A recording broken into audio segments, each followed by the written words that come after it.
তাদের যেই দল ভালো লাগে, বিএনপি, জামাত, গণ অধিকার, এনসিপি, যেই দল ভালো লাগে তারা সেই দলে যুক্ত হতে পারে।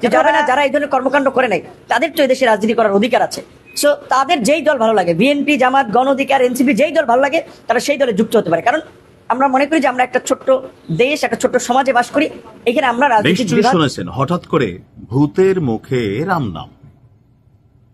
যিনি আওয়ামী লীগকে তো ফিরানো দূরের কথা, জাতীয় পার্টিরও আওয়ামী লীগের দোসর হিসাবে রাজনীতি থেকে নিষিদ্ধ করার জন্য ঐতিহাসিক একটা মার খাইলেন, দেশে বিদেশে চিকিৎসার কাজ লাগলো। বুঝছেন, সেই ভিপি নুরের হঠাৎ করে কি হইল, আমার মনে হয় যে ক্যাপশনগুলোতে এবং কমেন্টগুলো যদি আপনারা দেখেন, কত রকমের যে বাহারি কমেন্ট। কেউ বলছে যে বেসিক্যালি ধারণা ওইটাই যে ভিপি নুর আসলে আওয়ামী লীগেরই এজেন্ট। কেন এটা বললো?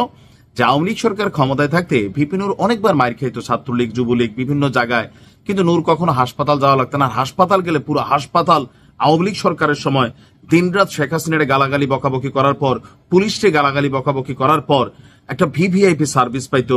আবার প্রধানমন্ত্রীর দেখা তৎকালীন প্রেক্ষাপটে যখন তিনি প্রধানমন্ত্রী ছিলেন, শেখ হাসিনা পায়ে ধরা সালাম দিয়া, মায়ের চেহারা দেখা, ছাত্রলীগের সে ঐতিহাসিক বক্তব্য, মানে এই বক্তব্যগুলোর পর যেই রিউমারটা উঠছিল, আজকে ভিপি নুরের এমন বক্তব্যে হঠাৎ করেই তো বিএনপি আর দোষ করলো কি?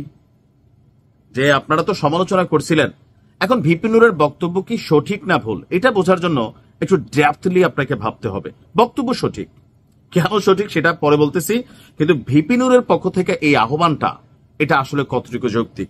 এখন এটা তিনি কেন করছেন? বেসিক্যালি তিনি তার পুরানা বক্তব্য এরকম ছিল যে শেখ হাসিনা তো এই মুহূর্তে ফিরবে না, আর আওয়ামী লীগও আওয়ামী লীগ নামে রাজনীতি করতে পারবে না। সো আওয়ামী লীগের যে ফ্লোটিং একটা ভোটার আছে বা একটা ভোট ব্যাংক আছে, রাজনীতি করতে গেলে তো কর্মী দরকার, রাজনৈতিক কর্মী। সো তোমরা, ভিপিনুর পরামর্শ দিচ্ছিলেন যে তোমরা এই দলের ওই দলের সাথে মিশা যাও, ভাল লাগলে জাতীয় পার্টিতে যাও, ভাল লাগলে কি বলা হয় যে বিএনপিতে যাও, ভাল লাগলে গণ অধিকার পরিষদে আসো। ভিপিনুর কিন্তু নিজের কথাটাই বলছে, এবং আওয়ামী লীগের ভোটারদের কিছুটা মন জয়ের জন্য। যে এখন নূরের কথাটা কি ভুল না রাইট, সেটাতে আমি আবারও বলতেছি, ভিডিও শেষ অংশে আসতেছি। কথাটা সঠিক, কিন্তু তিনি হঠাৎ করে আওয়ামী লীগের প্রতি এত প্রীতি কেন খাইলেন? আসুন দেখি মূল কথাটা কি।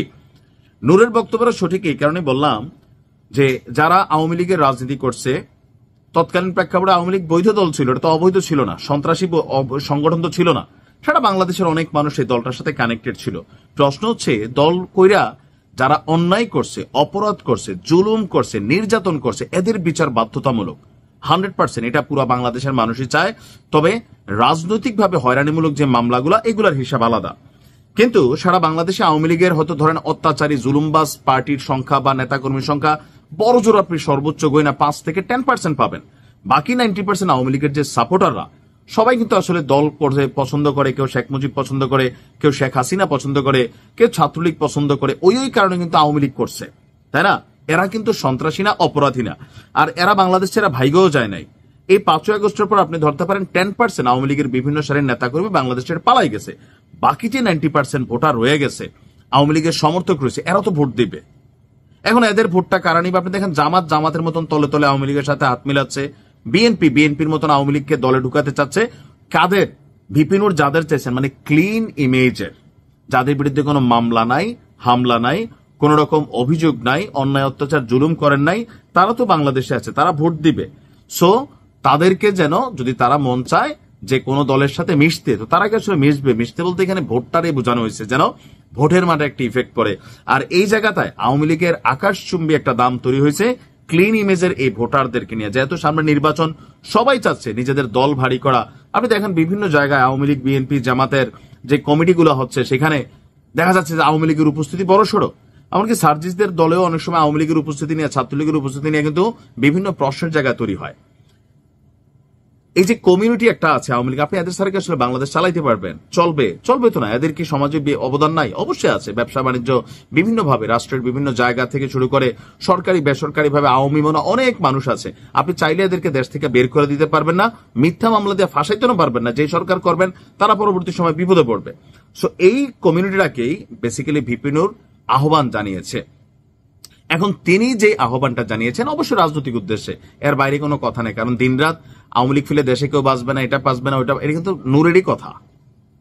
আপনি ভিপি নুরের এই বক্তব্যটাকে কিভাবে দেখছেন? আসলে ঘটনাটা কোথায়? ভালো থাকুন।